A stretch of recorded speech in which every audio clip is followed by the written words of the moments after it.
Hi everyone, welcome back to my channel. So in today's video I'll show you a very simple group of cherry blossoms, and we are going to start with gray color because my blossoms are in white.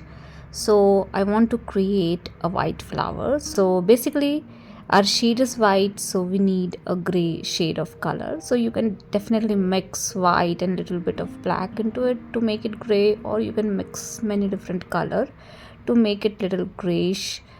So it is totally depend on you. So I have mixed a little bit of blue, little bit of red, black and white. So let's test this particular color, and you have to be satisfied because this is the only color we are going to use for our flower. So this particular flower color is important, so make sure you are happy with your gray color and with the consistency of color as well. So I'm mixing more white into my color because I want little bit thick consistency as compared to very watery.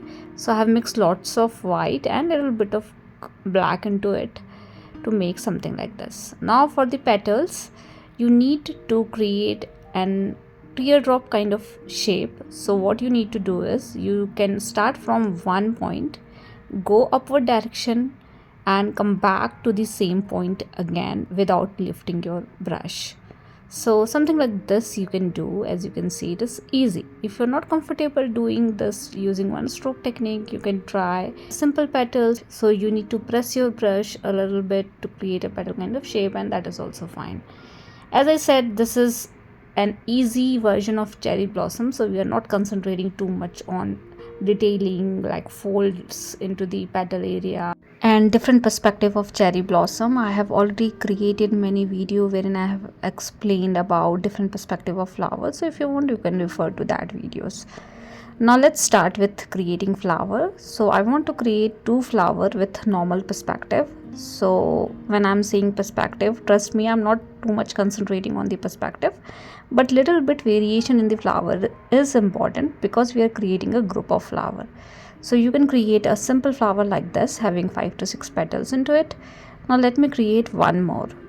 So I'm creating two flower wherein all the petals are quite visible. We can see the center part of the flower. So something like this you can do. Now this is the normal perspective. Now you can create side perspective flower. So again, for the side perspective, I'm not doing anything fancy. I'm creating 3 to 4 petals only in one direction, keeping little bit smaller and bigger petal combinations. So when you combine different size of petal in a single flower, you will get different perspective automatically. So you don't have to concentrate on the folded pattern and which petal should be smaller, which petal should be bigger. So whenever you are trying to do something loose like these, you don't have to think much. Just simply create couple of petals little bigger, couple of petals little smaller, and you will automatically get little variation into your flower, which is again important when you are trying to create groups like these. So cherry blossom is full of flowers, so we are creating multiple flowers with same color that we have created, which is gray, because I want to create white flowers. So I'm basically creating two groups of flower. As you can see, I have keeping one fine space in between these two group, and I'm purposefully doing this because we are going to paint stems in between.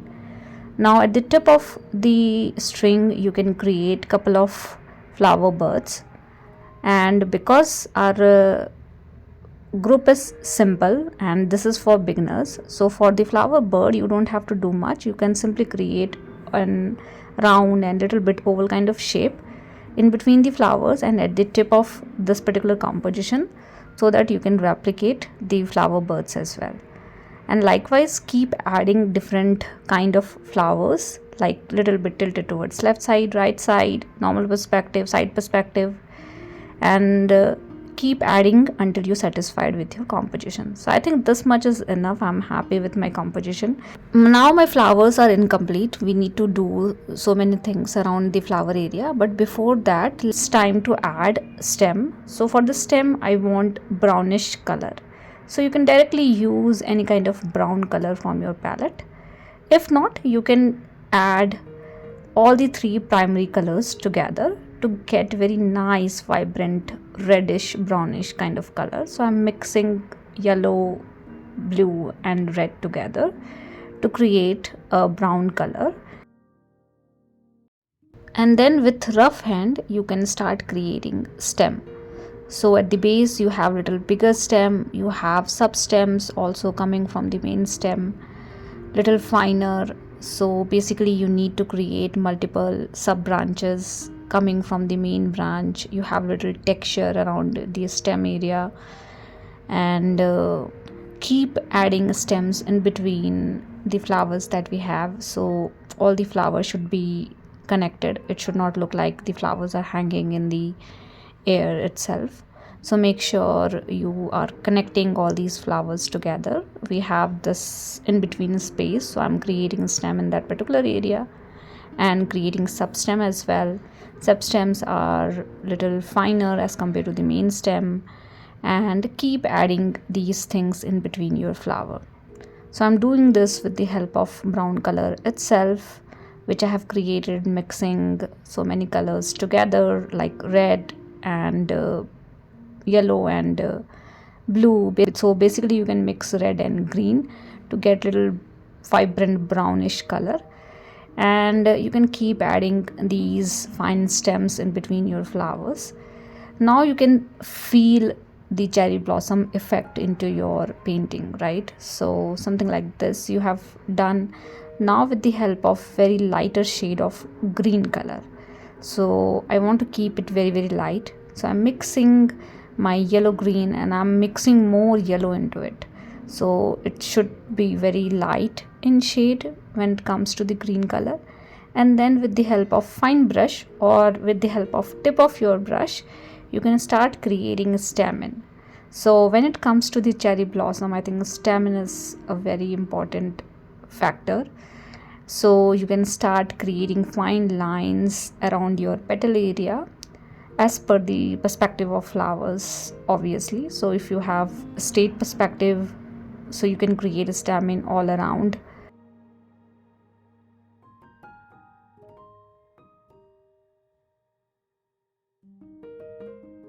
And if you have side perspective, you can create a stem only at one side, and you can simply create lines and dot at the tip. So you can create multiple fine lines, little smaller, little bigger, and dot at the tip of that particular string. So you can do something like this. Now you can see little effect of green shade in between the flower area, which is needed. So you need to do this for all the flowers that you have. Doesn't matter if it is side perspective or front perspective, you can simply start creating these lines and dot to make stamens for the cherry blossom. Cherry blossom do not have very complex center part of the flower, so we are not creating anything in the center part. I am just filling that green color itself in the center part. So while doing this particular step, do not worry if you're not able to do it, because this is simple. You have to pick a very fine brush, and then you can simply create lines and random dots around your line. That is also fine. So you will end up having something like this. You can have little bit of reddish color at the center part of the flower, wherein you can see the center part obviously. And then with the help of green color, so I have created a dark green color mixing blue and green together, and I'm going around my flower bird area, and I'm creating a small green element at the base of flower bird and green element around my main stem as well, because we can see little greenery around the flower bird and little bit of outgrowth from the stem area to make more flowers from that particular area. So little bit of green, little bit of brown, little bit of white, those things needed for this particular flower, and we are almost done with my composition. So keep adding the green element, don't overdo anything whatever we are doing, because overdoing is something we need to avoid. So small green element from the brown stem that we have created in the flower buds, at the base of the flower buds. And we are almost done with today's video. So I'm finishing my stem area, making more darker, having more texture, so you can have little outgrowth from the main stems that you have, and you can add more stems in between wherever you feel like you should add. You can keep adding those things until you're satisfied with your composition. And we are done with today's video. I'm hoping this video is simple for you guys, and trust me, if you are a beginner, I think you should try this because it is quite easy. You just need little practice around these things and you can do it easily. And likewise, you can paint many other flowers, many other group of flowers, and the concepts are same. The petal shape might be different for different other flowers, but concept is definitely same. So try it. Let me know if you have any kind of feedback for me, and thank you so much for watching my videos. See you guys in the next video.